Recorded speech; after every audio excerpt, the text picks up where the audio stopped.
Greater Iqbal park Lahore में 21, 22, 23 नवंबर को जमात इस्लामी की जानिब से बदल दो निज़ाम के मौजू पर होने वाले इज्तिमा की तैयारियां दिन रात जारी। स्टेज बनाने के लिए कंटेनर्स बनारे पाकिस्तान पहुंचा दिए गए। लाइटनिंग, साउंड सिस्टम, पीने के साफ पानी के लिए दर्जनों टैंक मीनारे पाकिस्तान में रख दिए गए। जमात इस्लामी के होने वाले इज्तिमा के बारे में नुमाइंदा PNP news HM Fayyaz Majeed बता रहे हैं। देखते हैं इनकी ये रिपोर्ट। HM Fayyaz, PNP news channel, Lahore. मैं इस वक्त मौजूद हूँ मीनार पाकिस्तान ग्रेटर इकबाल पार्क, जहाँ पर जमात इस्लामी की जानब से इज्तिमा है, उसकी तैयारियाँ जारी हैं। आपको मैं ये दिखाता चलूँ कि पहले स्टेज की डायरेक्शन बिल्कुल जो आज़ादी पुल है उस साइड थी। अब इंतज़ामिया ने इसकी डायरेक्शन को चेंज करके बिल्कुल ऐसे कर दिया गया है कि बिल्कुल मेरे मीनार देख सकते हैं कि मीनार पाकिस्तान की साइड बिल्कुल इस तरह डायरेक्शन सीधी होगी।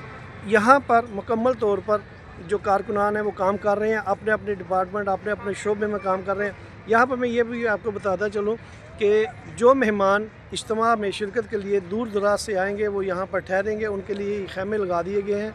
इन खैमों में आकर वो ठहरेंगे। इसके अलावा उनकी तादाद के मुताबिक जो हमें इतला मिली है कि 1.5 से 2 लाख अफराद को यहाँ ठहरने के लिए जो है उनके लिए खैमे लगाए गए हैं। और पीने का साफ़ पानी होगा। अल-खिदमत की जानिब से वहाँ पे बड़े बड़े टैंकर लगाए गए हैं। वज़ू करने के लिए जगह बनाई गई है। वाशरूम तकरीबन 150 के करीब वाशरूम, 13 जगह जो उन्होंने मुकाम बनाए हैं वहाँ पे वाशरूम बनाए गए हैं। और यहाँ पर नमाज का अहतमाम भी किया जाएगा।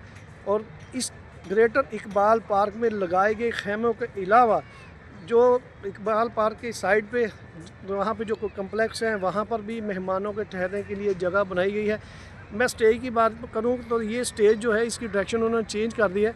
यहाँ पर आप देख सकते हैं ये इस वक्त जो कंटेनर लगाए जा रहे हैं, दोबारा स्टेज बनाया जा रहा है। क्यों, वो मैंने पहले जिक्र कर चुका हूँ।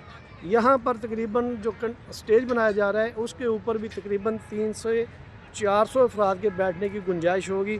उसको 2 हिस्सों में बनाया गया है, एक फ़र्स्ट फ्लोर होगा और एक सेकंड फ्लोर होगा। तो उसकी डायरेक्शन बिल्कुल मीनार पाकिस्तान की तरफ होगी। ये जो जलसा गाह है यहाँ पर साउंड सिस्टम की तैयारियाँ भी जारी हैं। लोग यहाँ पर काम कर रहे हैं। इसके अलावा आप देख सकते हैं कि हज़ारों की तादाद में, लाखों की तादाद में यहाँ पर जो है वो कुर्सियाँ भी लगाई जा रही हैं।